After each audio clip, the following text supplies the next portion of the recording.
It is so great seeing my next guest back in action. She's going to be taking on Sam Hughes coming up here at UFC Fight Night on October 9th. It's Loopy Godinez back here on the program. Loopy, how's it going? Good, really good. Thanks for having me. How are you? I am doing awesome. It is always good to talk to you. And of course, big fight here against Sam Hughes. I know you're supposed to fight back in May against Sarah Alpar, but you couldn't due to some, I think there was visa issues. What exactly happened there? They couldn't get the visa right in like this because I took it, I think it was Saturday, and takes like 5 business days. So it wasn't just the time didn't work out, but it's okay. Okay, well, that's fine. And when were you able to actually fight again? Like, how soon was that cleared, the visa issue? Oh, it probably I needed like a week or two, maybe. Oh, okay. Yeah. So, and then I guess it was just tough getting you on another card because I know they book a lot of UFC fights in advance. Is that why you're fighting here in October? Yeah, well, I just got the name. Do you want to take it? Yeah, sure. And I don't know. I don't know how they do it, but they offer this one, and of course I'm gonna take it. Yeah, and let's talk quickly about that UFC debut. Super close fight against Jessica Penne. I know a lot of people felt like you won that fight. What did you take away the most from that performance? Oh, well, I had to work with a lot of different stuff. I had COVID 2 weeks before the fight. So I was getting over that. I was just starting to get into training. Then got the call. Of course, I said yes. Then I had to go to the States. So I picked to go to Denver for the 2 weeks there because of the visa stuff. So I speed it up. It's quicker if you're there or something like that. So I went there. So I had to deal with a lot of adversity. And it didn't go my way, which does suck. And I had a lot of weight that I had to cut that time.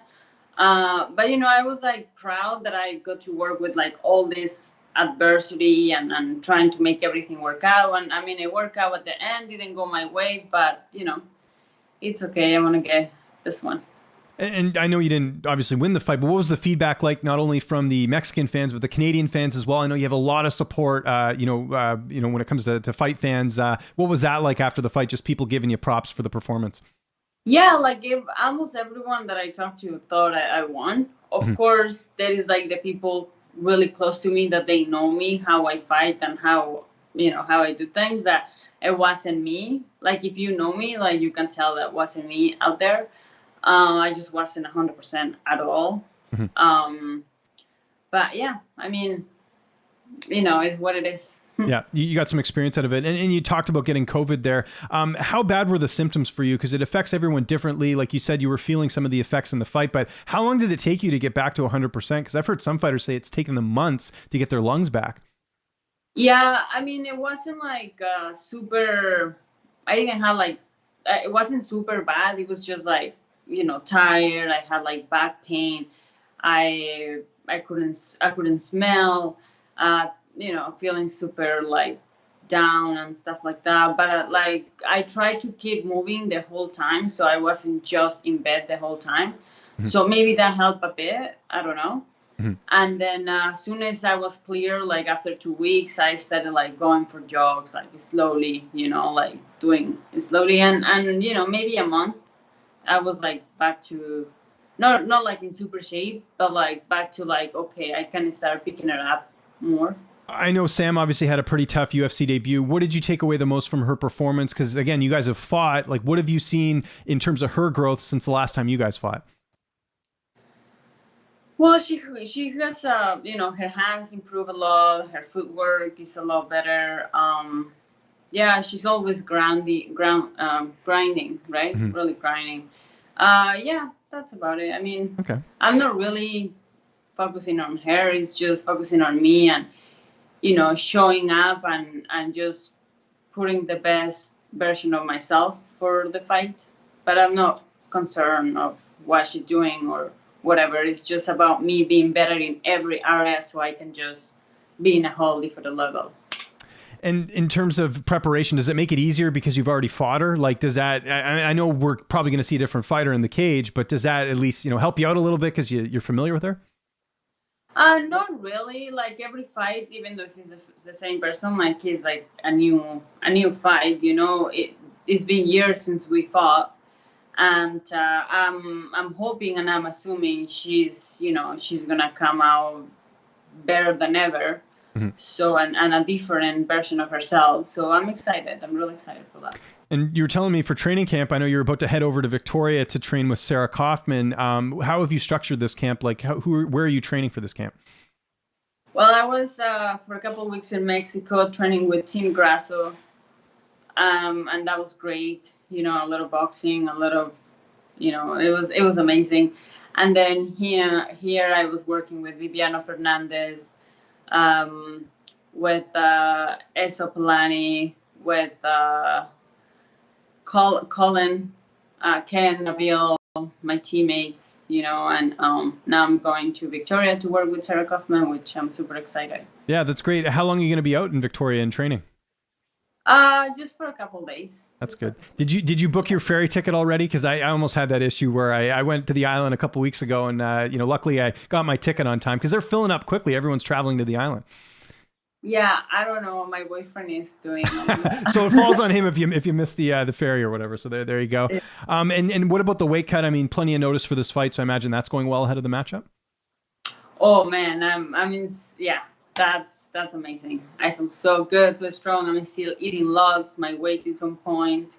Yeah, I wish I was fighting tomorrow. Okay, well there you go. And you talked about training with Alexa Grasso. Had you guys trained before, or was this the first time you went over there? No, this was the first time. Cool. Yeah. So how did that get all set up? Just from being in the UFC, or how did you end up training with her? Well, I was in contact with Team Grasso like a while ago, and I always wanted to go and train with them, but it just didn't. It just didn't seem to work out. And then finally this time everything kind of lined up, and I was like, okay, you know what, I'm getting my bags and leaving. My boyfriend helped me out, and yeah, make it happen, and just left. That's great. Who's going to be in your corner for this fight? Ken, Nabil, and my boyfriend McCoy. Good stuff. And how do you envision the fight playing out on October 9th? Oh, I have so many different visions I have. Of course, every vision is me winning, my hand raised. But I've been working in all the areas that I'm so much better. It's just like I cannot pick one. You know, it's just like, I don't know. I'm just really excited, and I can't wait. Do you want to get one more fight in this year? Is that kind of what you're looking at, or do you just want to take this fight and see how it goes? I mean, I would like to fight as much as I can. But after this fight, let's see how I feel, how's my body and everything. And if I'm healthy, of course, I would like to fight soon. If they don't give me a fight, it's okay. I can wait. Doesn't matter. But I'm just focusing on this one right now. What about downtime? What's that looking like right now? You watching any Netflix, or what are you doing? You know, reading any books? What are you doing when you're not in training, not hanging out with the boyfriend? What are you up to? Oh, hang out with my dog. There you go. The dog, that's the one I didn't mention. There you go. How are your dogs, by the way? Or it's one dog, right? One dog, yeah. Oh, he's really good. We go for hikes here and there, take him out. Yeah, that's pretty much what I do. There is not that much free time, you know. I'm training, coming home, going for a hike with him, coming home, going back to training, coming home. You know, it's just about training and, yeah, really focusing on the task right now. Let me ask you this, as someone who's also from British Columbia, where's your favorite place to hike? Because I'm always looking for new spots. My wife loves hiking, so I need a good recommendation. Where do you enjoy going hiking? There is one that I like, short hikes. I don't like super long hikes because I rather spend my energy. Yeah, training. Yeah, exactly. Yeah. It's just for my dog. It's only like maybe an hour and a half, and it's in Port Whitlam. It's really close to my house, like 2 blocks away, and it's called Waterfall. Falls, something like that. Falls. Okay, gotcha. I'll send you the name. Okay, cool. I'll send you the name. Good. We'll check it out. I think I might have been there actually. Yeah. I think I know what you're talking about, to be honest. So that's interesting. There's so many good spots. Yeah, it's in a private. You know what I mean? Yeah. Like, yeah, the street is close. Yeah. Okay, gotcha. Have you? I don't know if I've asked you this. Have you done the gross grind before? Yes, long time I ago. love it. Some people don't like it. I do, because when you get to the top, you can have a drink, which is great, right? So. Yeah. Can you take your dog on it? I think so. We'll have to. I got to double check that. I would think. Oh, maybe not, because there's a lot of people on there, right? So maybe it gets in the way. No, you know what? I have seen dogs on there. Yeah, I think you can bring your dog. Yeah. Okay. There you go. I want to try that with Freddie. Yeah. By the way, anyone who's not from British Columbia has no idea what I'm talking about. Look up the Grouse Grind. It's a good time. But Loopy, thank you so much for doing this, especially the fact you got to catch a ferry. Anyone you want to thank, any sponsors, any social media, I'll give you the last word. Just want to thank everyone that is with me since day one, and everyone that is being adding into my team this past, time that I've been training. And thank everyone, of course, and thank you for having me and my sponsors, especially HRW. Drink. Have you tried the? Have you tried? I have. Water? They hooked me up. It's amazing. I like having it after a run. It's hydrogen water. If people don't know, it's very good for you. So. Yeah, they actually have this product. It's called Boost and Build. Oh. I don't know if you tried. I haven't. No, but now I got to go check this out. Right. So there you go. They are amazing. The Boost one. Try the Boost one. You're gonna love it. Okay. Yeah. All right. Try that. So thanks to those guys for sure.